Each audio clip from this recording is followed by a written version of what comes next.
Welcome to the Newsflash of the 14th of August 2022, and I want to talk about some news that are pretty interesting and that came up this week. For example, the Pixel 6a. Yes, again, I'm talking about the Pixel 6a, but this time in a positive light in a way. I was complaining that we had like only 60 Hz display there, but it turns out maybe not. You can tune it up to 90 Hz, and some modders really did this. They had to root the phone for this, but they unlocked a 90 Hz mode on this display. It's not sure how they did it, if it's like some kind of overclocking that deteriorates the display a lot faster over time, and you will have like some issues, just like, for example, a green tin that some people reported.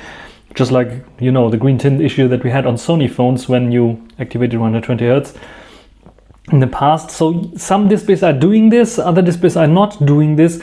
So it is not really clear if and how this could be made available, maybe as a hack for all users, or Google maybe deciding, oh, we will just turn on 90 Hz. I cannot imagine that, but it is a nice addition, and then it makes it more interesting for people to switch to, probably, or not just directly buy the Pixel 6, which might be like a little bit cheaper than the Pixel 6 still, and might make more sense eventually. It's nevertheless very interesting and very impressive how modders can tune such an open device where you have the possibility to just take a look at the source code, manage stuff, get root access, and do all the crazy bits and pieces and check them out.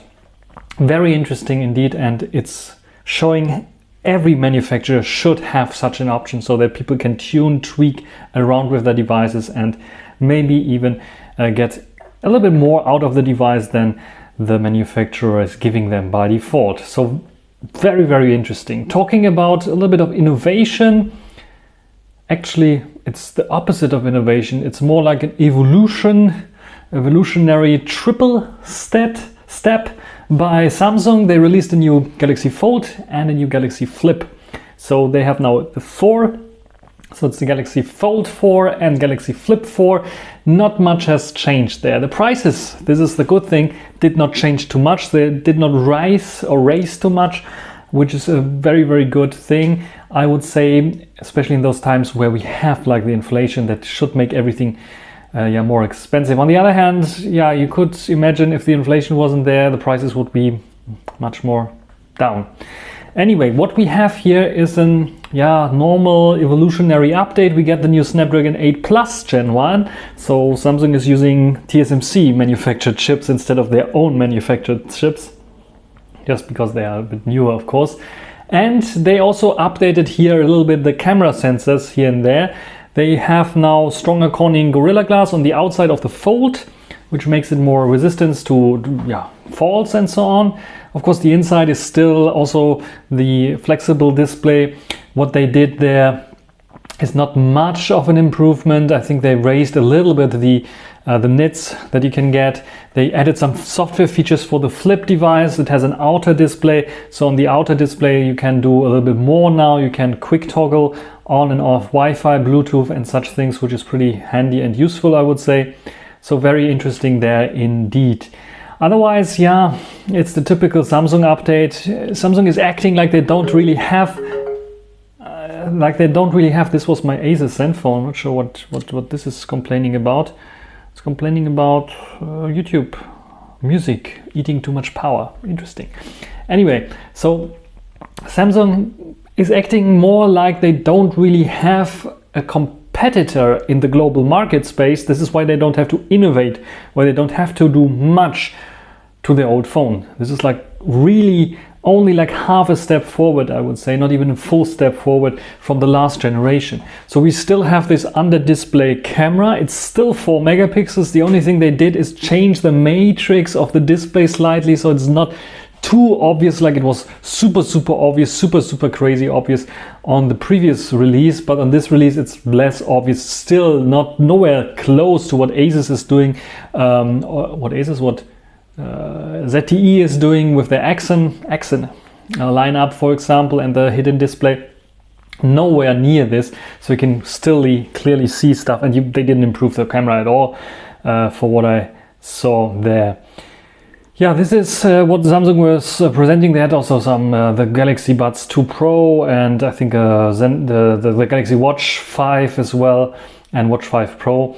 But yeah, overall, not much of an improvement. Cameras here and there slightly updated, still 12 megapixel shooters, and the especially the Flip has a bigger battery now. I think it's 3,800 milliampere hours, if I'm not completely mistaken, or 3,700.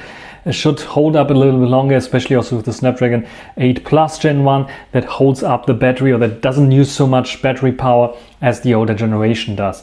So yeah, pretty sleek update, but nothing too spectacular. And I would say all those Fold free and Flip free owners, they don't have really a reason to upgrade. It's just, if your device is broken, then eventually, otherwise there's no reason to upgrade. This is, I think, an evolutionary update for those people who don't own a Fold free or Flip free, who maybe own the first generation and want to upgrade. This is, I think, then a good thing. Otherwise, no. And yeah, talking about not really innovating, to some company that is very, very innovative and made a huge leap forward, not a step, a leap forward in their own kind of terms regarding foldable phones, is Xiaomi. Xiaomi, that presented this first foldable phone, the Mix Fold, I think a year ago, something like this, that really looked very, very clunky and looked more like a prototype version of the first Galaxy Fold. Just so thick and clunky, and yeah, the price was relatively high for this clunky kind of device. It was the cheapest, but looking back now, it is just too high for this kind of device.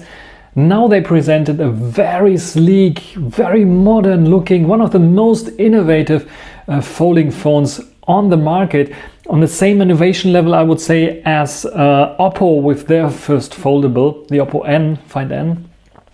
I think Xiaomi did this very, very well, because what they did is created one of the thinnest foldable that folds inwards. I think only the Mate X S2 from Huawei is the slimmest foldable right now, because it's folding outwards. It doesn't have like a secondary display. It's just one big display, one giant display, almost 8-inch. And Xiaomi Mix Fold has two displays, but if you fold it, it is like almost like my Xiaomi 12S Ultra that I'm recording here with its case. And I have a new case on it. A video will be coming soon. It's just as thick as this one, and it's foldable, just fold it. And you can unfold it and to get like an almost 8-inch size screen, which is super, super cool. So 11.2 millimeters thick only. This is like super, super, super thin for foldable. And if you unfold it, 5.4 millimeters. And they put everything in there what you need. So you have 120 Hertz refresh rate, LTPO, so you can refresh from 1 Hertz to 120 Hertz. Preserves a lot of battery then. 1000 nits brightness, peak brightness and peak brightness mode. Very cool. Beats, I think, the Samsung as well. True color display, of course, we have Dolby Vision and such things. But that's, I think, not... They have like a new display technology that they put there that is a bit of eco-friendly OLED that also should bring down the power consumption by 25% and increases display transmission rate by 33%, which is also pretty cool. And they put a, I would say, upper mid-range kind of camera system on there. We know foldables are always like a bit, if you don't buy the Huawei Mate X2, which I think has top of this line camera specs, this one has like okay-ish upper foldable kind of specs that you usually get. So 50 megapixel IMX766 sensor. We know this already from upper mid-range, the Nothing Phone 1, for example, the Zenfone 9, for example. They also added an ultra-wide 13 megapixels and a telephoto, one which is only 2 times telephoto, which is a periscope zoom, 10 times zoom, just like on a Mate X2, would be even better. But I think it's okay for this kind of thing. So you don't have the zoom capabilities with this one. But yeah, it is, I think, very, very okay.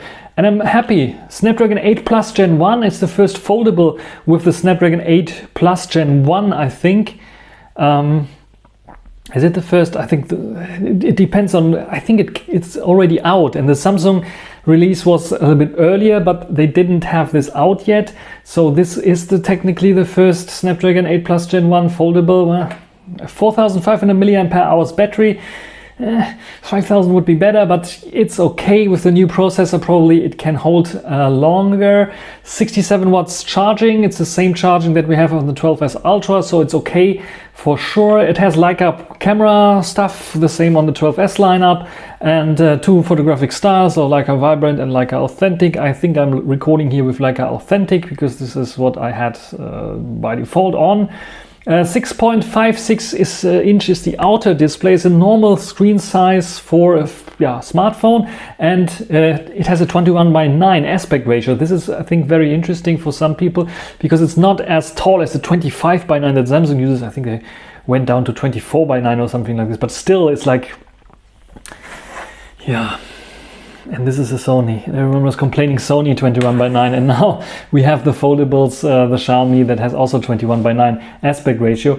And I'm not unhappy with this 21:9 aspect ratio.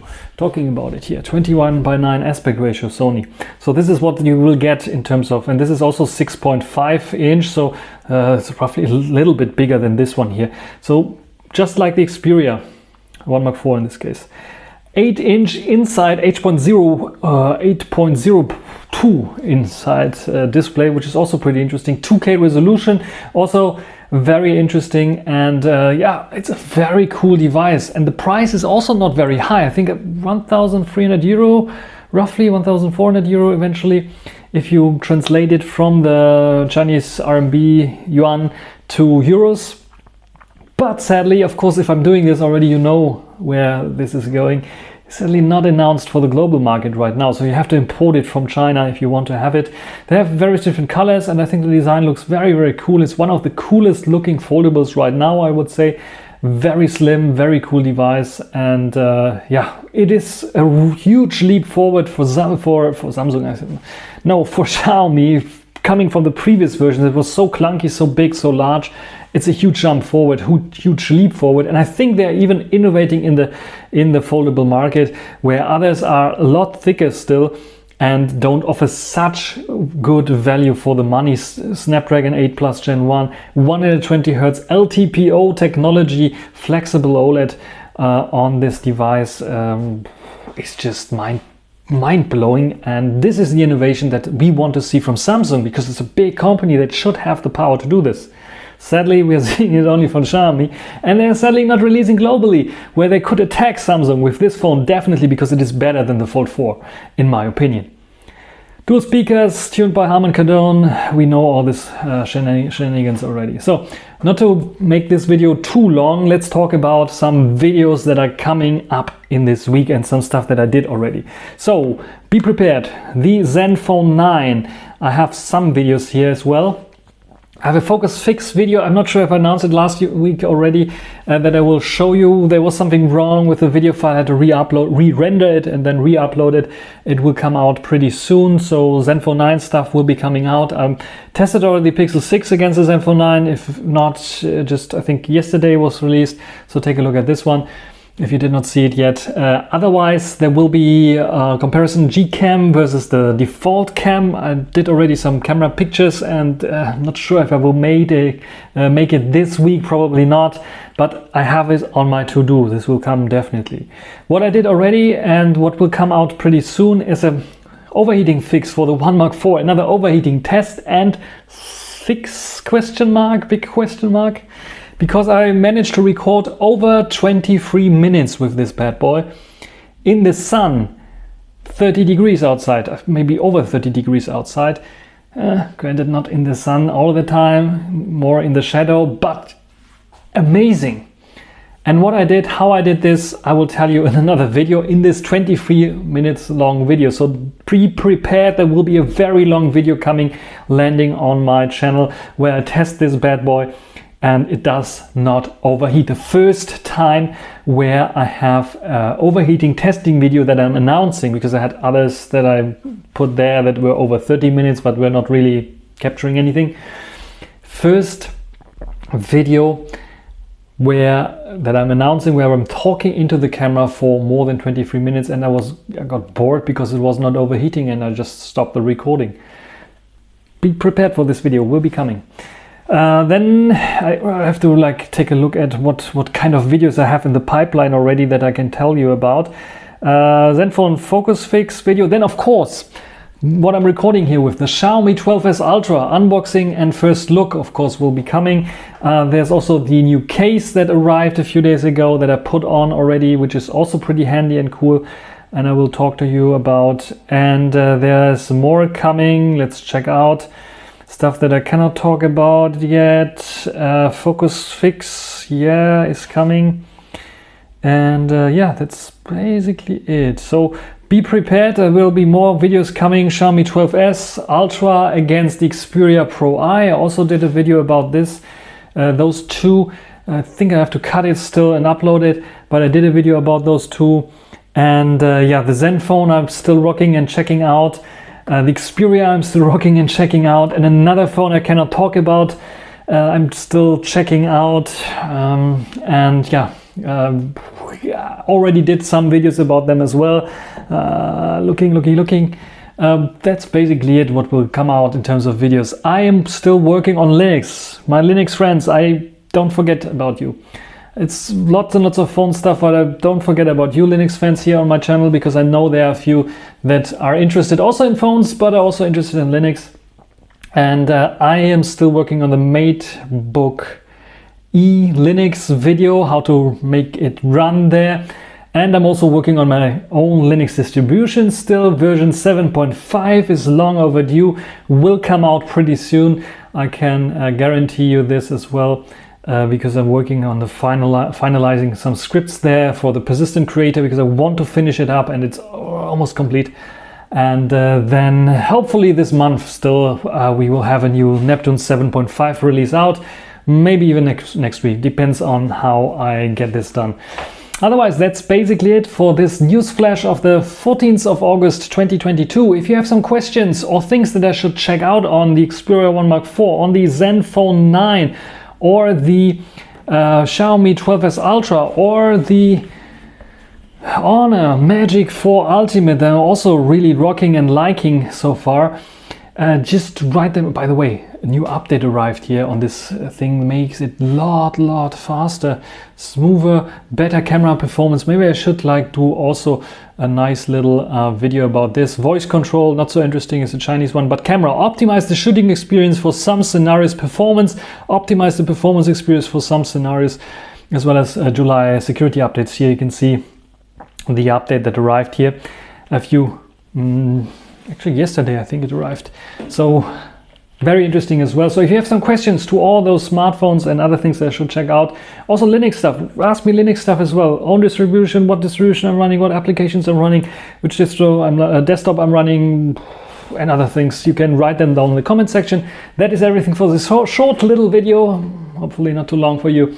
Until the next time, bye.